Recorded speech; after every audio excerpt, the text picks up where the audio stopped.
सो Sri Lanka versus New Zealand का match हो चुका है और श्रीलंका ये मैच हार चुका है।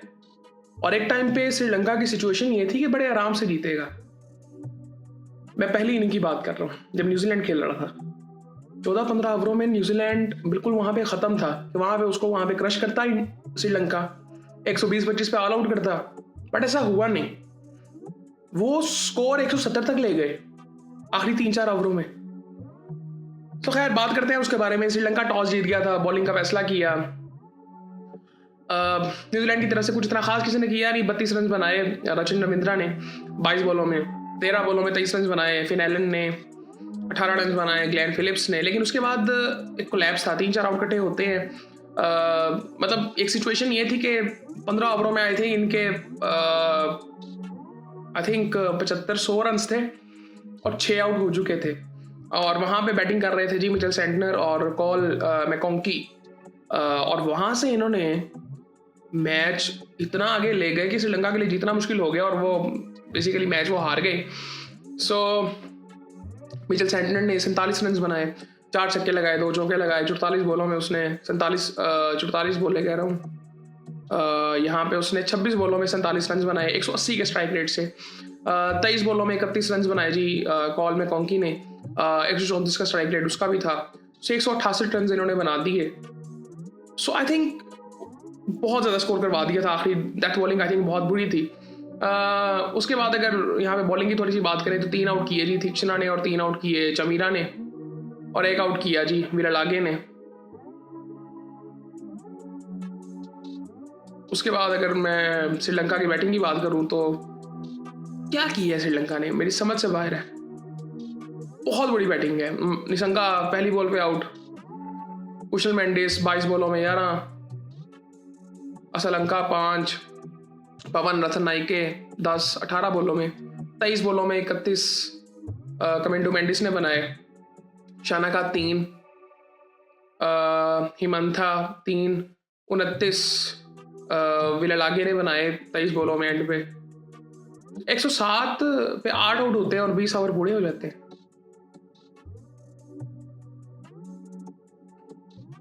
सो आई थिंक ये श्रीलंका और न्यूजीलैंड के लिए होते हैं मैच इंपॉर्टेंट था, पाकिस्तान के लिए बहुत इंपॉर्टेंट था। इवन अब ये जो मार्जिन से जीत गया है ये भी पाकिस्तान के लिए मसला पड़ सकता है एंड पे। अब ये रन रेट वाली बात ये इंपॉर्टेंट हो गई है पाकिस्तान के लिए भी। खैर मैं पहले कह चुका हूँ कि हमें ये चीज़ें नहीं देखनी चाहिए। हम हर दफ़ा इन्हीं चीज़ों पे रहते हैं और आई थिंक बहुत ज़्यादा चीज़ें हमारे जनरली सिस्टम में चेंज होने वाली हैं, पता नहीं वो कब होंगी। सो खैर बॉलिंग की अगर बात करें तो 4 आउट किए जी रचिन रविंद्रा ने, जिसने बैटिंग भी थोड़ी बहुत अच्छी की थी। 2 आउट किए जी हेनरी ने और 1 आउट किया सेंडन ने। सो बड़े आराम से कह सकते हैं कि बाद में तो दूसरी इनिंग में तो बिल्कुल वन साइडेड मैच हो गया था। यहाँ पे टेबल आपको ज़रा थोड़ा सा बताता हूँ कि टेबल की क्या सूरत हाल है। ग्रुप 2 की बात करते हैं जो पाकिस्तान वाला ग्रुप है। इंग्लैंड पहले पे नंबर पे है 4 पॉइंट्स के साथ, 2 में से दोनों मैच जीते हैं। पॉजिटिव है उनका नेट रन रेट। न्यूजीलैंड की अगर बात करें तो न्यूजीलैंड का रन रेट इंग्लैंड से भी बेहतर है। सो वो जो पाकिस्तान का श्रीलंका से मैच है, पाकिस्तान को तो बेहतर खेलना है, बट न्यूजीलैंड और इंग्लैंड का जो मैच है वो बहुत इंपॉर्टेंट मैच है कि इंग्लैंड को न्यूजीलैंड को एक बड़े मार्जिन से हराना पड़ेगा ताकि उनका रन रेट थोड़ा सा कम हो, क्योंकि उनका रन रेट बहुत अच्छा है इस वक्त।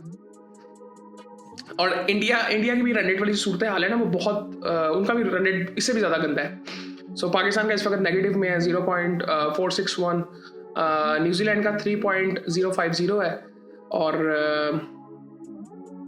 खैर यहाँ पे ना मैं आपको एक चीज़ बताता हूँ। कल अब जो मैच है ना, कल West Indies versus south Africa का मैच है। ये अब भी बड़ा इंपॉर्टेंट मैच है इंडिया के लिए भी। वेस्ट इंडीज़ और साउथ अफ्रीका के लिए तो इंपॉर्टेंट है, इंडिया के लिए बड़ा इंपॉर्टेंट मैच है ये।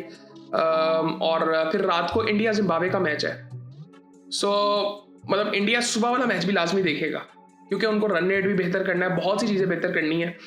फिर उसके बाद 27 फेब को इंग्लैंड वर्सेस न्यूजीलैंड का मैच है। अब ये पाकिस्तान के लिए बड़ा इंपॉर्टेंट मैच हो जाता है, इंग्लैंड वर्सेस न्यूजीलैंड का जो मैच है।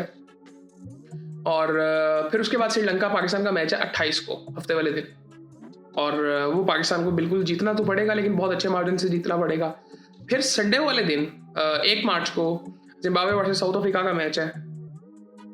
अब यहाँ पे भी ना अब ये उस वक्त आई थिंक ये पहले वाले मैच ज़्यादा इंपॉर्टेंट है, ये बाद में पता चलेगा कि अब जिम्बाब्वे और साउथ अफ्रीका का क्या सूरत हाल होती है, क्योंकि आई थिंक ये रन रेट अब मतलब इन टीमों में से 2 ही टीमें आगे जा सकती हैं। फिर रात को वेस्ट इंडीज़ और इंडिया का मैच भी होगा, सो ये भी मैच बड़े इंपॉर्टेंट हैं। और इंडिया को फिर रन रेट वाली बात भी होगी, अगर इंडिया पहला मैच जीता होगा तो। अगर नहीं जीतेगा फिर बड़ा मुश्किल हो जाएगा उनके लिए। ये जिम्बाब्वे को तो हरा भी सकते हैं वो, लेकिन कुछ भी हो सकता है, क्रिकेट है, T20 फॉर्मेट है, सो कुछ भी हो सकता है। तो ये आगे बड़े इंपॉर्टेंट मैचेस, हर मैच तकरीबन बहुत इंपॉर्टेंट है। इवन उन टीमों के लिए सिर्फ नहीं जो खेल रही हैं, उन टीमों के लिए भी जो नहीं खेल रही। सो ये बड़ी ज़बरदस्त सूरत हाल हुई पड़ी है, और ये आई थिंक ये बड़ा इंटरेस्टिंग आगे जाके हो सकता है। जैसा कि अभी तो बड़े इंटरेस्टिंग मैचेस चल रहे हैं। अगर पाकिस्तान इंडिया क्वालिफाई ना किया, दोनों ही ना क्वालिफाई किए, इन दोनों में से एक भी ना किया, फिर भी उससे भी फ़र्क पड़ेगा। लेकिन पाकिस्तान इंडिया अगर क्वालिफाई ना करे तो उससे भी बहुत फ़र्क पड़ेगा। सो ये सूरत हाल है जी इस वक्त, और आगे फिर देखते हैं क्या होता है। लेकिन आई थिंक मैं इन चीज़ों पे ना वैसे कहता हूँ कि हमें ना डिपेंड करना ही नहीं चाहिए।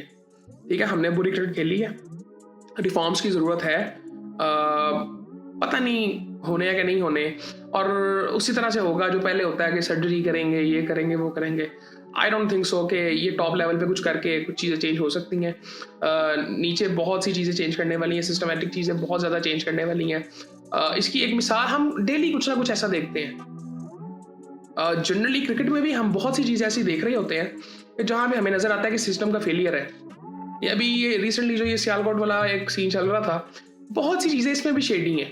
ये प्रेस कॉन्फ्रेंस करके आपको क्या लगता है किसी को कुछ पता नहीं चलेगा ये चीज़ें क्यों उठती हैं? क्योंकि कुछ ना कभी शेडी होता है। ड्यू डिलिजेंस जो पीसीबी ने की थी वो क्या था वो उस वक्त।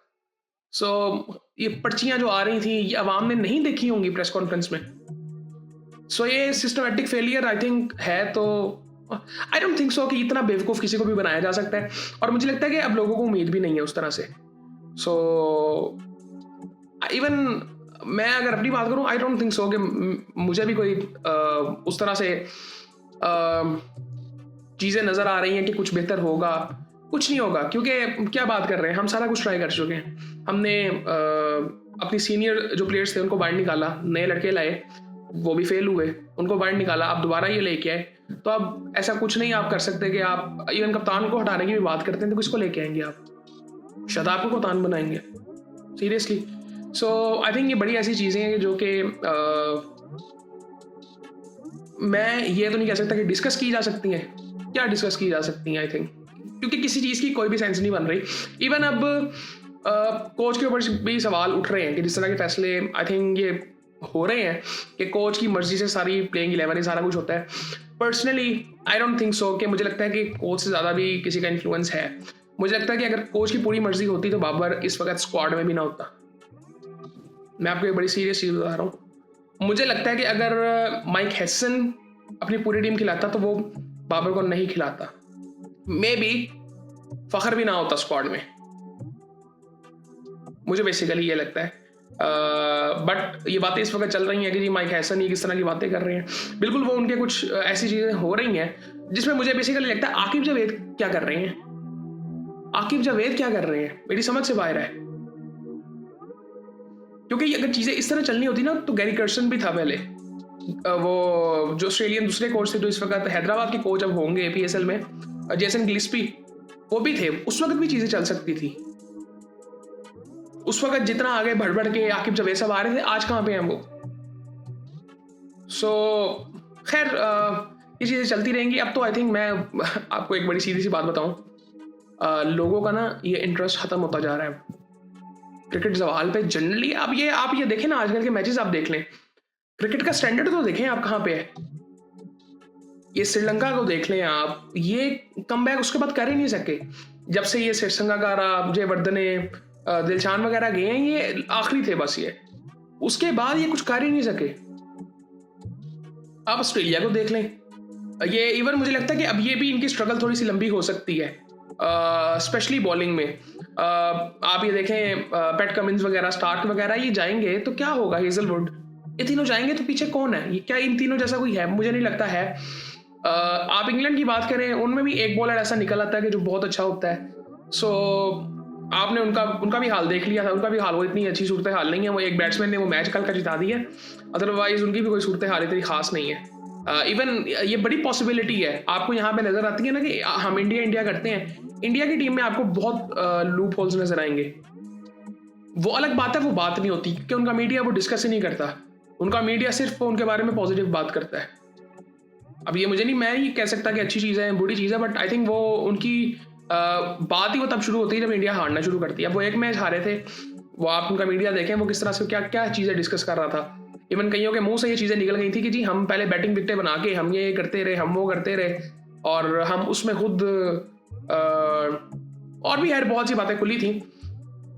खैर ये सारी चीज़ें होती रहती हैं, और मैं पहले भी कई दफ़ा कह चुका हूँ ये क्रिकेट का सवाल चल रहा है।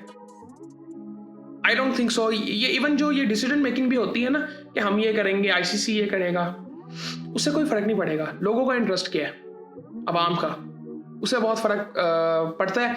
और वो तब भी होगा कि जब ये डेमोक्रेटिक लेवल पे कुछ चीज़ें की जाएंगी, डेमोक्रेसी कहीं पे नज़र आएगी। ये इस वक्त तो आई थिंक सिर्फ एक बुली नज़र आता है और बाकी दुनिया उसको फॉलो कर रही है।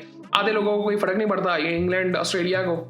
इवन मैं अभी ये बात कर रहा था, ये शायद हमने की थी बात कि नहीं, ये अभी द 100 जो होना है उसमें पाकिस्तानी प्लेयर्स नहीं जा सकते क्योंकि उसमें टीमें जो IPL के ऑनर्स हैं, इंडियंस हैं बेसिकली, वो उनकी ये डिमांड है। और फिर उसके बाद कुछ जो इंग्लैंड के प्लेयर्स हैं उन्होंने ये बातें भी की। अब उन्होंने भी क्यों की हैं, क्योंकि उनमें भी कई प्लेयर्स ऐसे हैं कि जिनकी IPL की मैनेजमेंट्स के साथ बनती नहीं है, कुछ प्लेयर्स एक दो बैन भी हैं, आई थिंक ब्रूक भी बैन है। तो उसने भी बात की है कि ऐसा होना नहीं चाहिए कि पाकिस्तानी प्लेयर्स बैन हो, सारा कुछ। और आई थिंक ये बातें होनी चाहिए। इवन क्या नाम है उसका, बेन स्टोक्स, वो भी आई थिंक उस तरह से। लेकिन मुझे ये कुछ प्लेयर्स ऐसे हैं जनरली दुनिया में जिनका फोकस इंटरनेशनल क्रिकेट में है, अपनी मुल्की क्रिकेट में है, लेकिन आई थिंक ठीक है, लेकिन मुझे इससे कोई फर्क नहीं पड़ता। ये द 100 ये सारा कुछ, इसमें पाकिस्तानी नहीं खेल रही है, नहीं कर। अब मैं एक जगह ये एक वीडियो देख रहा था, फिर इसमें एक बंदा कह रहा था कि बांग्लादेशी प्लेयर्स ने अपना नाम दिया है, वो तो खेल सकते हैं लेकिन उनको भी बाइकआउट करना चाहिए द 100। सीरियसली मुझे, अच्छा मैं वैसे इन चीज़ों में इस तरह से बिलीव नहीं करता कि ये करना चाहिए वो करना चाहिए। पाकिस्तान में तो आई थिंक मेरे ख्याल से कोई ऐसी सीन नहीं है, इंग्लैंड के प्लेयर्स खेल सकते हैं। लेकिन यहाँ पे मैं वही कहूँगा कि बहुत सी चीज़ें ऐसी हैं जो ठीक होने वाली हैं जनरली क्रिकेट में। सो खैर आगे कभी इन चीज़ों के बारे में डिटेल में बात करेंगे। सो बाकी फिर आपसे बात होती है।